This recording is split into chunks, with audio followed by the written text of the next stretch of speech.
नमस्कार दोस्तों, आज हम फिर आपके लिए एक वीडियो लेकर आए हैं और आज की वीडियो का टॉपिक है कि अगर आप भी भगत बनना चाहते हैं तो आप ये वीडियो ज़रूर देखें क्योंकि जो भगत होते हैं या जो ये तांत्रिक होते हैं या वे सभी लोग जो किसी दूसरे की जो भी नेगेटिविटी है उसको दूर करते हैं या भूत प्रेत तंत्र विद्याओं को दूर करते हैं या काटते हैं तो उनका जीवन कैसा होता है। ज़ाहिर सी बात है कि कोई भी अगर किसी के भूत प्रेत या नेगेटिविटी को दूर करता है तो उससे पहले उसको कोई सिद्धि प्राप्त करनी होती है क्योंकि बिना शक्ति के, बिना देवी या सिद्धि के आप किसी की कोई भी नेगेटिविटी या भूत प्रेत जैसी समस्या तंत्र विद्या को नहीं काट सकते। तो अगर आप सोचते हैं कि आपकी भी इस चीज़ में रुचि है कि आप भी भगत बने या कोई तांत्रिक बने, आप भी महाकाली की या महामसाणी की या शमशान वासिनी की या बाबा भैरवनाथ की इनकी सिद्धि आप प्राप्त करना चाहते हैं कि मैं इनकी सिद्धि प्राप्त करूं और लोगों का संकट, लोगों की विपदाओं को दूर करूं, तो आप ये वीडियो ज़रूर ध्यान से सुनना क्योंकि बहुत सारे लोगों को इस चीज़ का ज्ञान नहीं है कि सिद्धि प्राप्त होने से कोई सिद्ध नहीं हो जाता। सिर्फ कोई देवता का आशीर्वाद प्राप्त हो जाने से या कोई देवता आपके सिर आ गया, आपके सिर खेलने लग गया, तो फिर आप भगत नहीं कहलाने लग जाते। आप भगत या सिद्ध जब कहलाते हो, जब आप नेक नीति से अपनी इस यात्रा को, भगताई की यात्रा को पूर्ण करते हो, जब आप अपने वचनों पर खरे रहते हो। तो जो गलती भगत बनने के बाद जो समस्या या जो गलती भगत करते हैं, जो सबसे पहली गलती करते हैं कि वो अहंकारी हो जाते हैं। क्यों? उनके हाथों से 1-2 लोगों का भला हो जाता है, तो उनको अहंकार आ जाता है। अहंकार के कारण वो देवताओं से भी ढंग से बात नहीं करते, वो अपने आप को देवताओं से भी ऊपर समझने लग जाते हैं। अपनी सिद्धि का भी कहीं न कहीं वो अपमान कर बैठते हैं या दूसरे में कोई चौंकी आ रही है, तो वो उसका भी आदर नहीं करते, वो उसको श्रेष्ठ नहीं समझते अपने से। तो इस तरीके से फिर उनके जीवन में संकट आना चालू हो जाता है, विपदाएँ आना चालू हो जाती हैं। उन्हीं की सिद्धि उन्हीं को खाने लग जाती है। दूसरी चीज़ ये दोस्तों कि जब भी कोई भगत किसी को ठीक करता है या कोई तांत्रिक किसी को ठीक करता है, मान लो कि किसी ने 10 साल बीमार रहना था, ये परमात्मा की मर्ज़ी थी उसके कर्मों के कारण, क्योंकि उसने पिछले जन्म में ऐसे कर्म कर रखे हैं कि उसने इस जन्म में 10 साल बीमार रहना है, किसी भूत के द्वारा ग्रसित रहना है या फिर बीमार रहना है और कोई भगत उसे ठीक कर दे समय से पहले 5 ही साल में, अपने देवता के आगे हाज़िरी लगा के गुज़ारिश करके अपनी भक्ति के कारण, अपनी तपस्या से अगर वो उस इंसान को ठीक कर देता है 5 ही साल में, तो जो उसके बाकी के 5 साल के कर्म थे, वो उस भगत के खाते में जुड़ जाते हैं। उस भगत को उसके उतना उसका भार उठाना पड़ता है, जो उसके बाकी के 5 साल का जो उसका कर्म रह गया, जो उसने दुखी रहना था, वो भार फिर उसको भगत को अपने शरीर पे या अपने परिवार पे उठाना पड़ता है। अब चाहे फिर वो भगत बीमार होए, चाहे उसके घर में कोई नुकसान होए, चाहे उसके बीवी-बच्चों के साथ कुछ नुकसान हो, ये वो हकीकत है जो आपको कोई भी नहीं बताएगा। ये भक्तों का वो छुपा हुआ रहस्य है जो आपको कोई भी नहीं बताएगा। तो दोस्तों, इससे बचने का वही एक ही तरीका है कि अगर आप भगत बनने के बाद भी अपनी तपस्या करते रहते हैं, अगर आप परमात्मा की, अपने उस देवता की तपस्या करते हैं, अपने शरीर को तपाते हैं, लंबे-लंबे व्रत करते हैं, जाप करते हैं, तपस्या करते हैं, तो आप उस चीज़ को, उस संकट को, उस भार को अपने ऊपर ओढ़ सकते हैं। आप उसको सहन कर लोगे। लेकिन अगर आप इस भूल में हैं कि मेरे पास सिद्धि आ गई है, अब मैं किसी का भी संकट दूर कर सकता हूँ और आप सीधे बाज़ार में उतर जाओ, सीधे खाड़े में उतर जाओ, जो भी कोई दुखी है, भूत है, प्रेत है, उसके संकट दूर करने लग जाओ, तो इस भूल में मत रहना। शुरू में सब कुछ ठीक चलेगा लेकिन एक समय के बाद जब आपको समझ में आएगा बहुत देर हो जाएगी, बात संभलेगी नहीं। एक कारण ये दोस्तों कि जो भी यूँ सोचते हैं कि देवता सिर के बाद मैं कुछ भी काम कर सकता हूँ, मैं उनसे कोई भी काम ले सकता हूँ, तो इस भूल में भी मत रहना क्योंकि देवता, देवता ही होता है और इंसान, इंसान होता है। वो पवित्र है, उनको पता है किसके मन में क्या चल रहा है। आप सोचते हैं कि उनसे अपना कोई लालच निकलवाने की सोचते हैं, तो या कोई दुखी या आपके पास आ गया, आप उसकी मजबूरी का फ़ायदा उठाते हैं। वो परेशान है, वो बेचारा अपने संकटों से पहले ही परेशान है और आप सोचते हैं कि इसकी इस परेशानी का मैं फ़ायदा उठाऊँ, इससे मुँह माँगे पैसे लूँ, 10,000 50,000 के आप उससे माँग करते हैं, तो उस वक़्त तो बेशक आपका वो काम हो जाएगा, लेकिन जो वो देवता है, वो आपको उसकी नज़रों में उतार लेगा। आपकी सिद्धि इस चीज़ का खूब ख़ास ख़्याल रखेगी कि आप सही रास्ते पे चल रहे हो कि नहीं चल रहे।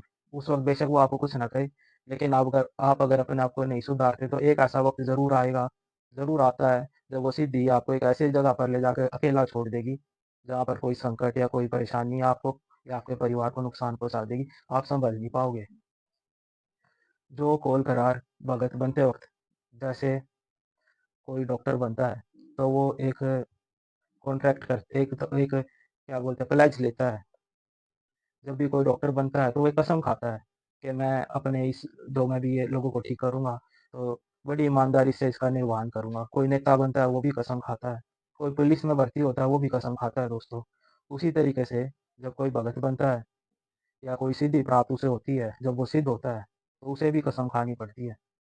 वो उस वक़्त जो कसम खाता है उस देवता के आगे कि मैं अपनी इस भगताई का, अपनी इस सिद्धि का इस्तेमाल लोगों की भलाई के लिए करूँगा।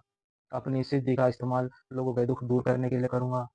मैं झूठ नहीं बोलूँगा, मैं शराब, मांस, अंडे का सेवन नहीं करूँगा, मैं अहंकार नहीं करूँगा या मैं किसी की मजबूरी का फ़ायदा नहीं उठाऊँगा। उस वक़्त तो वो सारी बातों की हाँ भर लेता है, लेकिन एक बार देवता शीश आने के बाद थोड़े दिन बाद वो डगमगा जाता है।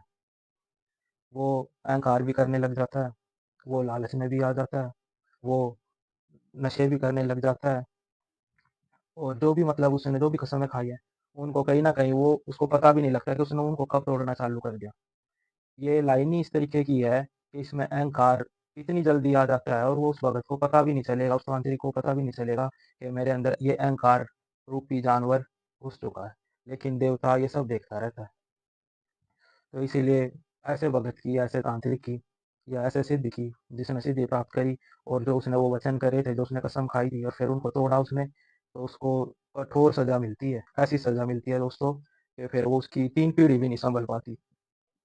आम लोगों के घरों में कोई दिक्कत होती है, तो तांत्रिक या भगत उसे दूर कर देते हैं। लेकिन तांत्रिक, भगत या किसी सिद्ध के घर में जब कोई गड़बड़ होती है दोस्तों, तो उसे कोई दूर नहीं कर पाता। बहुत लंबे टाइम में बहुत मुश्किल से ठीक होती हैं वे चीज़ें और वो भी क्या पता ठीक हो ना हो, कई पीढ़ियाँ निकल जाती हैं। तो अगर आप इस भूल में हैं कि मैं आजकल यूट्यूब पर मैंने देखा, कोई कह रहा है हनुमान की सिद्धि करो, कोई कहता है जिन की सिद्धि करो, कोई कह रहा है भैरव की, कोई कहता है माता काली की सिद्धि, बगलामुखी की सिद्धि, 10 महाविद्याओं की सिद्धि। आप इस चक्कर में कभी भी मत पड़ना यूँ सोचकर कि मैं यूट्यूब से देखकर या किसी किताब में से देखकर कोई सिद्धि करूँ। अगर करनी है तो किसी गुरु द्वारा, किसी सिद्ध गुरु द्वारा उसकी नज़रों के आगे, उसकी देख-रेख में ज़रूर सिद्धि करें आप। अगर आपकी नीयत अच्छी है, अगर आप सच में लोगों का भला करना चाहते हैं, अगर आपसे लोगों का दुःख देखा नहीं जा सकता, अगर आप ये जो रिस्पॉन्सिबिलिटी आती है सिद्धियों के साथ, इस रिस्पॉन्सिबिलिटी को उठा भी सकते हैं और इसका निर्वहन भी कर सकते हैं। अगर आप अपने जीवन को लोगों के लिए समर्पित कर सकते हैं, तो आप ज़रूर करें सिद्धि। तो आप ज़रूर एक अच्छे भगत बनें, एक सिद्ध बनें, तांत्रिक बनें, साधक बनें। लेकिन अगर आप इसे गुड्डे-गुड़िया का खेल समझते हैं, कोई ये एक खिलौने की तरीके से समझते हैं, तो मैं आपको पहले ही सावधान कर रहा हूँ कि ये कोई खेल नहीं है दोस्तों। जैसे हाथी घर में खरीद के ले आए, हाथी को घर में बाँधना तो आसान है, लेकिन उसकी देख-रेख करनी बहुत मुश्किल है। रोज़ वो एक मन अनाज खाएगा, सुबेरे-शाम और फिर उसकी सफाई, उसको नहलाना और फिर खतरा, किसी दिन वो कहीं आपको अपने पंजे के नीचे दबा के ना मार दे। उसी तरीके से सेम ये सिद्धि होती है। सिद्धि में बहुत जल्दी अहंकार आता है और आदमी को समझ में भी नहीं आता उसके साथ कब कहानी बिगड़ी। इसका ध्यान भी रखना पड़ता है, समय-समय पर देवता को या उस देवी को भोग देने पड़ते हैं और इंसान को अपनी जो उसकी खुद की ज़िंदगी होती है, उसके बच्चे होते हैं, उसकी पत्नी होती है, उसके माँ-बाप होते हैं, उसने अपना घर का निर्वहन करने के लिए, अपना घर को चलाने के लिए कोई काम भी करना पड़ता है। उस सब को करते-करते ही, उस सब को एक साइड में रख के उसको ये काम भी करने पड़ते हैं, उसको उस देवते को भी सँभालना पड़ता है, उस सिद्धि को सँभालना भी पड़ता है, उसके जो वचन है वे निभाने पड़ते हैं, समय पर हाज़िर होना पड़ता है। समय का और वचन का भगताई में या तंत्र विद्या में इतना महत्व है, यूँ कहते हैं, वचनों के बांधे धरती और आकाश है, कि धरती और आकाश कोई इनके बीच में खंभे नहीं लगे हुए, ये इन्होंने अपनी कसमें खा रखी हैं, वचनों पे खड़े हैं ये। वही वचन भगत के होते हैं, वही वचन एक तांत्रिक, एक साधक के होते हैं। तो अगर वो इन वचनों को तोड़ता है, अगर वो अपनी कोई भी उस पर दुखी आया है, कोई लेडीज़ है, वो उस पे गलत नज़रें रखता है, वो अपनी सिद्धि का गलत इस्तेमाल करता है, वो सोचता है मैं वशीकरण करूँ, वो सोचता है मैं इसको अपने काबू में कर लूँ या किसी से फाइनेंशियली फ़ायदा उठाने की कोशिश करता है, किसी की मजबूरी का फ़ायदा उठाने की कोशिश करता है या अहंकार में किसी को डराता है, धमकाता है। तो ये सब चीज़ें वो देवता अपनी किताब में नोट कर रहा होता है। वो उस भगत को बताए चाहे ना बताए, पर एक समय आने पर उसको सज़ा ज़रूर देता है। तो दोस्तों, मैं और भी वीडियो आपके लिए लाता रहूँगा। अभी फ़िलहाल के लिए इतना ही। अगर आपने खुद से कोई टॉपिक पर, अगर आप चाहते थे मैं इस टॉपिक पर आपके लिए वीडियो लाऊँ, तो आप कमेंट कर बता सकते हैं कि आपको मेरी वीडियो कैसी लगी, या आप कुछ पूछना चाहते हैं तो कमेंट में पूछ सकते हैं। आज के लिए इतना ही। धन्यवाद। राम राम।